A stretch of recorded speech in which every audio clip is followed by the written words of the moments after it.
afternoon and welcome to Leadership Dialogue on LJE. My name is Omoyeni Ojeifo. Now, Leadership Dialogue is a program on leadership hub, justice and economic advancement, LJE, where we engage thought leaders to provide solutions to issues shaping our society. Today, we have in the studio the president of LJE, Barrister Samuel Meme, to discuss a very important topic with us today. After this break, we'll be talking about the most important topic in Nigeria right now. Stay tuned. Camera rolling. Light set. Sound check. And action. Hello everyone, welcome to today's program. A program where we get to talk about the daily lawyers dissect legal issues with intent to educate. This is the perfect space to create professional quality videos, recording news, podcasts, and all media content. With top-of-the-line cameras, studio lighting, soundproof spaces, we provide everything you need for a seamless shoot. Our fully equipped studio ensures high-quality production every time. Enjoy a comfortable, air-conditioned environment with professional-grade gear and expert support. Contact us now or visit our Abuja location to reserve your spot.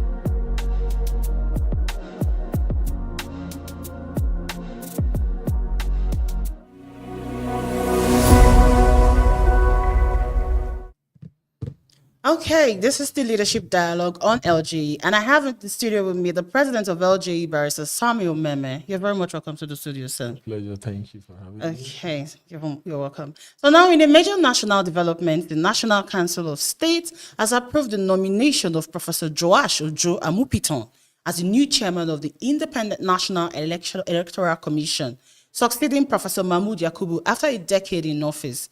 The appointment has generated widespread conversation about Nigeria's democratic future, the credibility of our electoral institutions, and what this new leadership could mean for political participation in the country. Barrister Meme is a legal practitioner and an advocate for justice and inclusive governance. He's here to help us unpack the implications of this appointment and the broader political atmosphere it shapes. Mr. President, thank you once more for joining us again. Thank you very much. It's my pleasure. So what's your general impression of the National Council of State decision to approve Professor Joash as the new INEC Chairman? Do you think he's qualified enough for this position? Absolutely. The recently appointed National Chairman is well eminently qualified to hold the position by reason of qualification, academic qualification, experience. Is well fully qualified, of course. And we'll talk about the history and the antecedents. It will be very difficult for the National Council of States to disagree with what the president is bringing as regards this issue. But then we expect more in terms of being able to implement policies that will advance the cause of free, fair, and credible elections in Nigeria. Okay. So many Nigerians are asking if this change in leadership can translate into genuine electoral transparency. From your experience, what do you think Professor Joash should do differently from what Professor Mahmood Yakubu did during his 10 years tenure? Well, for Professor Mahmood Jega, irrespective of the criticism that bedeviled his tenure as the chairman of INEC, he completed his tenure because I think he completed his tenure generally. Yes, he had about a few days to go. A few days, but it's expected honorably that under normal circumstances, he's supposed to probably just tender his resignation letter, which he did, and hand over to the most senior officials in the commission. But he has no choice. He can no longer stay beyond what he has spent. But when we talk about, we now have to shift attention to the new leadership. Then we cannot forget the antecedents and what happened during the time of the former chairman of the Independent National Electoral Commission, because this area has been so much criticized in terms of how we value the transition of leadership in this country. So there is so much responsibility and so much is expected on the current leadership of INEC. And we wish him well. And we hope he should be able to learn from what happened to the predecessors and how he should be able to implement policies that will advance transparent elections in Nigeria. There is a lot about our elections in this country. And again, we talk about the elections. Elections are conducted both the electorate, the electoral commissioners, which is the Independent National Electoral INEC Commission, itself, then the yes. security agencies. So these three class of people are expected to come up with what we refer to be the elections in Nigeria. You know, it will not be it will not be fair to put all the responsibilities on INEC. They set the guidelines, yes, but there could be so many other forces that can affect a smooth conduct of Of an election. and all of these things have to deal with the issue of the society. The electorate, which is the voters in this case, must be very resilient to protect their vote and ensure the right things are done. And they must shun election voters' apathy. Apathy. They must come up to vote, irrespective of what has happened in the past. They must continue to develop and encourage the system to work. If the people are interested in the electoral process, it will be difficult for the commission or any person to manipulate or easily manipulate the system.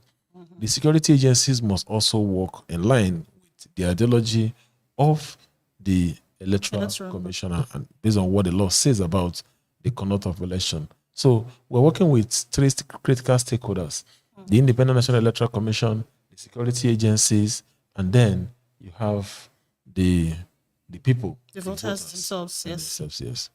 Okay. So some observers believe that new political movements and emerging voices could redefine Nigeria's democracy. What is your opinion on this? There is no doubt about that because there are so many persons who naturally do not have confidence in the current political parties. For instance, myself, I do not believe in the current political parties we have simply because none of these political parties currently have what we can refer to a political party with ideological concepts. Okay. So I would have naturally want to belong to a political party, indeed, a political party that is rooted in ideology, a political party that can be known for something. So you have a system of political party which is also encouraging the degradation of the process, where you have people who are more like merchandise and who operate mafians in the political system. And these are the people that give birth to the governance system you have in a country. However, the emergence of new political party, if it is with the intention to create political ideology, my opinion is a welcome idea. But if the idea is just to establish political party or create political party simply because you want to have a political party and still continue with the trajectory of the old system, I think that is not necessarily needed. But do you think there are rooms or there's room for new political parties to fit into the system? Indeed. We learned INEC recently approved registration of some political parties, and that process is ongoing. We hope that the current leadership will expeditiously conduct the process so that we can have some fresh breath political party into the system. That will also instill some kind of ideology and whatever they have to propose to the system. Nigerians will now have more opportunity to make choices because the current political parties you have in this country at the moment are what a lot of people see as more of anti-people political parties. Even though I do not entirely hold that belief because it is what the people want that they get in the long run. The people running PDP are Nigerians. The people running APCs, they are Nigerians. The people running the Labour Party, they are Nigerians. So we do not have Ghanaians coming to Nigeria or Sierra Leoneans coming to Nigeria or coming to Nigeria to run political. It is still we that are running the political party system. So it's still about social reorientation, about how we can do things rightly and ensure that we get the full benefit of what we want as a people. Okay. So, sir, as president of LJE, which is a leadership and advocacy organization, what role do you think civil society organizations should play in supporting the new leadership of INEC to ensure inclusive and fair 2027 elections?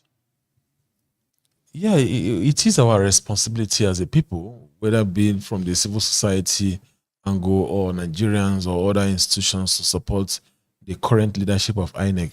But the antecedent has shown that irrespective of how you tend to support these people, if they are not ready to support themselves, your support is almost meaningless.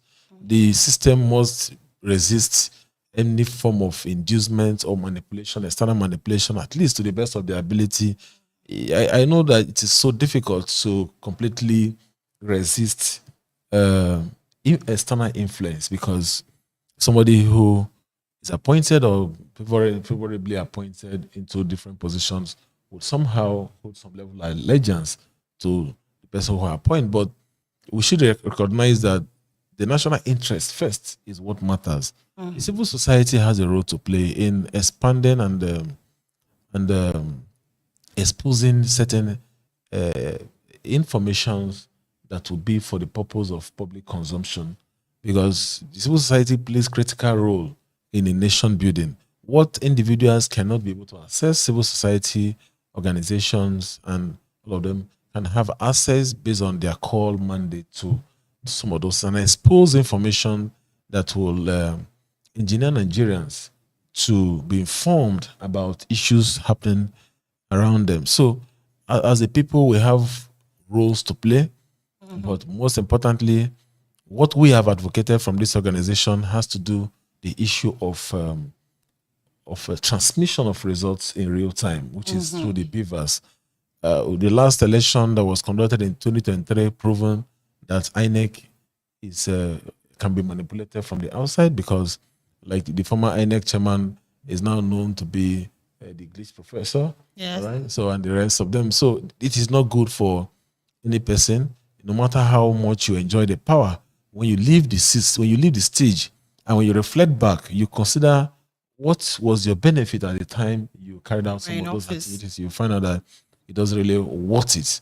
So every man will be remembered for their deeds. The current chairman now that is being appointed and being celebrated will be remembered in time to come. By the time we go into the next elections, or few elections coming up, the Anambra election and the rest, and the main general election indeed, we should be able to now be able to score him to say, yes, you have done this and you have done this. When you do well, Nigerians will generally know. Let's just forget about the system and the influence. We should be able to give a proper leadership direction, and that is what is expected from the current INEC chairman. Okay, so what other challenges do you think the current chairman might face in office? Because you earlier mentioned the issue of voters' apathy, security agencies not working in synergy with the body. What other challenges do you see, and how do you think this can be avoided? There are challenges in life. There are challenges in workspace, because you may have your idea what you should implement. There are old-time, ancient people in the commission that already belongs to a certain class. So while you are trying to put up your strategy, they're also there to sabotage the system, monitor what you're doing.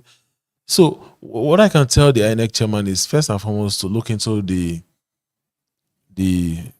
policy made by the former chairman, which was celebrated by a lot of us, which has to do with this transmission of results in real time. The transmission of results in real time, transmitting from the polling units, would make elections more transparent, irrespective of who is winning and who is losing. It is very important that those who took out their time to cast their votes, it must manifestly shown that their results were indeed valued, were processed, and was recorded as people who voted. So there's no gainsaying than to say that it's time for us to reset a critical aspect of our economy, of our system, which has to do with the electoral process of Nigeria. So one area that this current chairman is expected to look into has to do with the IREF, the transmission of results from the polling units. Because if you take a look at it, from what we heard the last time, accreditation worked because it's electronic biometric accreditation. Yes. So if biometric accreditation, there was no network glitch and it worked properly, so what happened when it was time to transmit the results? results? It clearly shows that something is fishy, and up to date, no reasonable explanations was given. Monies were allocated for the purpose of conducting such a process, and nothing happened. That is because certain people were favored. And it is quite pathetic. We believe that we can still heal our wounds and move forward. Nigerians, all eyes are on this current chairman. So much expectation is expected from him. For us, we are watching very closely, and every one of us are ready to work with him to ensure that he succeed in this administration. Okay, thank you very much, Mr. President. This is the Leadership Dialogue on LJE. Don't forget, you can be a part of the conversation on our YouTube and Facebook channels at LJE Nigeria. And finally, Mr. President, what message would you like to leave with Nigerians as we enter what seems to be a new phase of electoral leadership and political awakening? For Nigerians, the message is still very clear. It's about getting yourself involved. Nigerians should not think that there are people that are created to solve their problems, or that Nigeria as a country, the issues facing us as a people should be resolved by certain people because you are a lawyer, then you belong to the class to solve Nigerian problem, or because you're a politician, then you belong to the class to solve Nigerian problem. So those who are market women, the civil servants, are not part of those to solve Nigerian problem. No. Okay. Every Nigerian has a responsibility to solve Nigerian's problem. From where you are, from the quarter where you belong to, you must begin to develop solutions that you seek and you want others to. How many Nigerians are willing to protest in the first place? Fortunately, many people will say they don't want to be tear gas. Of course. So, but just like the Bible says, and the Bible says, God said, this kind of demon cannot be chased away except through fasting and prayer. Prayers. So why did God not say you should just pray? He said through fasting and prayer. So there are demons in this country, leadership demons in this country that cannot be chased away only through a protest and amplification of our voices. I'm not talking about violence protest, but the citizens must rise up in unison to show that enough is enough. And those who cannot protest should begin to speak up. People should not die in silence. Unfortunately, people cannot go to farm in this country anymore. It is a known fact. So, and everyone is just murmuring. People are just leaving their community.